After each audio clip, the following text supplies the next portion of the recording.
कंपनियां प्रायः अपने कर्मचारियों को कंपनी के प्रति निष्ठावान बनाने के लिए मार्केट रेट से कम मूल्य पर, कम वैल्यू पर अपने अंशों का निर्गमन करती हैं। ऐसा इसलिए किया जाता है कि कंपनी के प्रति जो कंपनी के कर्मचारी हैं उनका लगाव बना रहे। इस स्कीम को हम कर्मचारी स्कंद विकल्प योजना या एम्प्लॉय स्टॉक ऑप्शन प्लान या ESOP कहते हैं। इस योजना में कर्मचारियों को यह विकल्प दिया जाता है कि एक निश्चित अवधि के अंतर्गत, एक निश्चित समय में, यानी भविष्य की अवधि जो होगी उसके अंतर्गत अंशों को मार्केट जो वैल्यू चल रहा है उससे कम पर खरीद लें।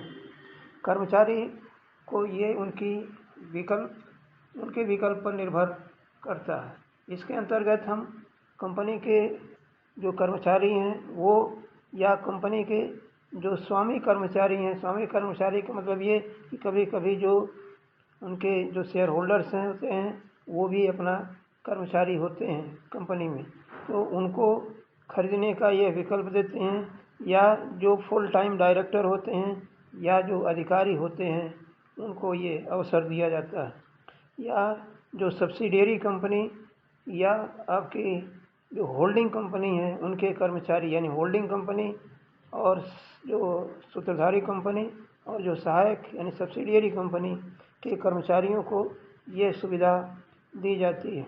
ये कंपनी के अंशधारियों कंपनी के कर्मचारियों के ऊपर निर्भर करता है कि वो अंश खरीदें या न खरीदें।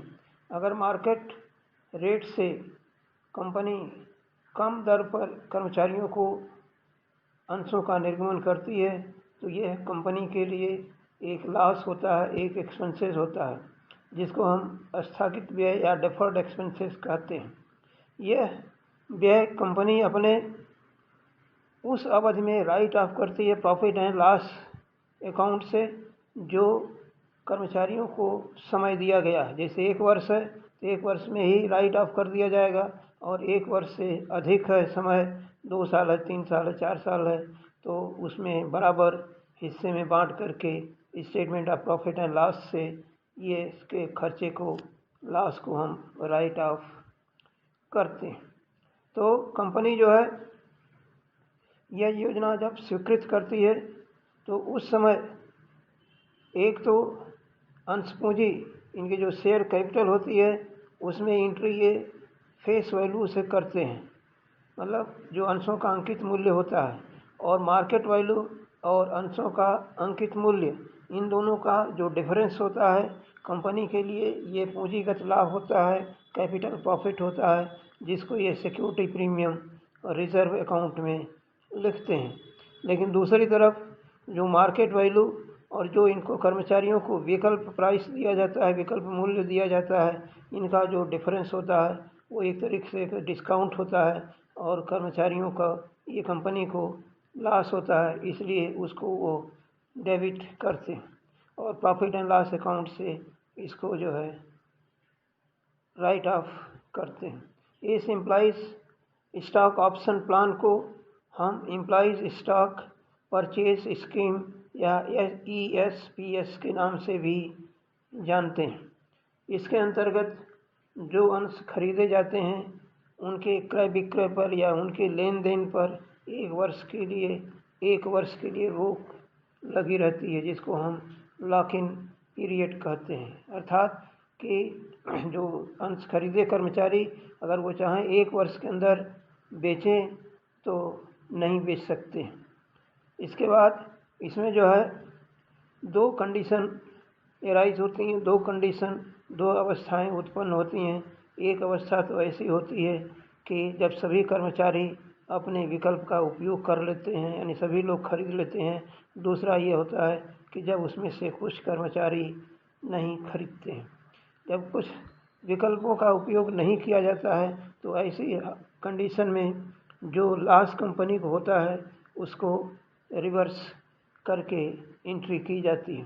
तो इस तरीके से स्कंद विकल्प योजना के अंतर्गत जो जर्नल एंट्री की जाती है उसमें सबसे पहले तो हम जब विकल्प ये अप्रूव किया जाता है, अप्रूवल होता है, तो उस समय जो कंपनी को लॉस होता है उसको हम एम्प्लॉइज़ कंपनसेशन एक्सपेंसेस अकाउंट में डेबिट करते हैं।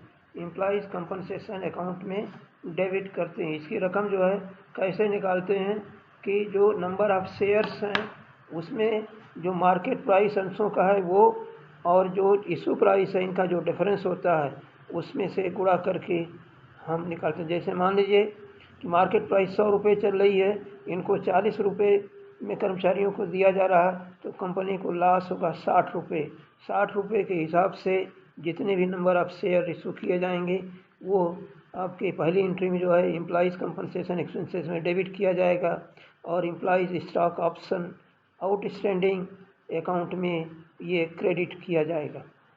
इस employees stock option outstanding account एक तरीके से ये आपकी लायबिलिटी हो जाती है, जिसको हम जब वो परचेज़ करते हैं शेयर कर्मचारी तो उस समय ले जा कर के डेबिट कर देते हैं। तो दूसरी एंट्री जब कर्मचारी अपने विकल्प का उपयोग करते हैं तो उसमें हम एक तो बैंक अकाउंट को डेबिट करते हैं जो एक्चुअल अमाउंट मिला। जैसे मान लीजिए 1000 शेयर इशू किए, 40 रुपये इनका इशू प्राइस है, तो 40,000 बैंक अकाउंट के से में डेबिट कर देंगे। और मान लीजिए 60 रुपया इनका मार्केट प्राइस का उसका डिफरेंस है, तो employees stock option outstanding account जो पहली एंट्री में क्रेडिट किया गया है वो अमाउंट यहाँ डेबिट किया जाएगा।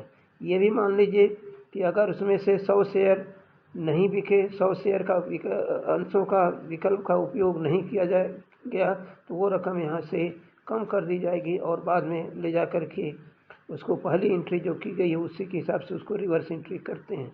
तो दूसरी entry bank account debit, employees stock option outstanding account debit, to share capital में जो शेयर इशू किए उनका नंबर ऑफ शेयर और इशू जो उनका फेस वैल्यू है उससे डेबिट क्रेडिट कर दिया जाएगा शेयर कैपिटल अकाउंट को। बाकी मार्केट प्राइस और फेस वैल्यू का जो डिफरेंस है वो आपका सिक्योरिटी प्रीमियम रिजर्व में यानी उसको प्रीमियम मान करके हम क्रेडिट करेंगे, यानी market price minus face value into number of share issued करके ये लिखते हैं।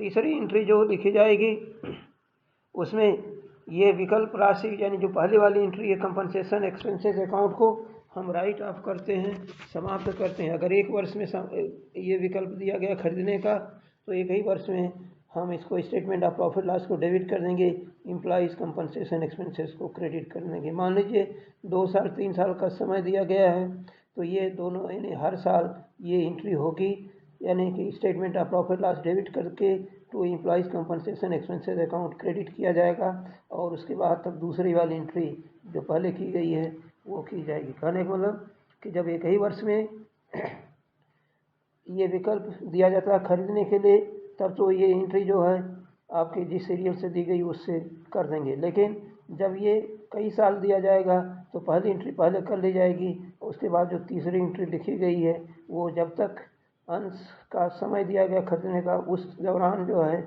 इसको हम बराबर रकम से करते रहेंगे। जैसे मान लीजिए कि 20,000 रुपया इनका एक्सपेंसेस अकाउंट में है और 2 साल में इनको विकल्प दिया गया है तो पहले साल 10,000 रुपये से एंट्री तीसरी हो जाएगी और दूसरे साल में 10,000 से एंट्री तीसरी हो जाएगी। तब ये फिर दूसरी एंट्री जो आप किए हैं देख रहे हैं बैंक अकाउंट डेबिट और आउटस्टैंडिंग एक्सपेंसेस नहीं ESO outstanding account debit to share capital account to security premium reserve account को हम क्रेडिट करेंगे। और इसके बाद मान लीजिए कुछ कर्मचारी नहीं ले रहे हैं, कुछ इसका उपयोग नहीं कर रहे हैं तो पहली जो एंट्री की गई है उसको हम ले आकर के यहाँ जो है रिवर्स कर देते हैं, यानी employees stock option outstanding account debit to employees compensation expenses account.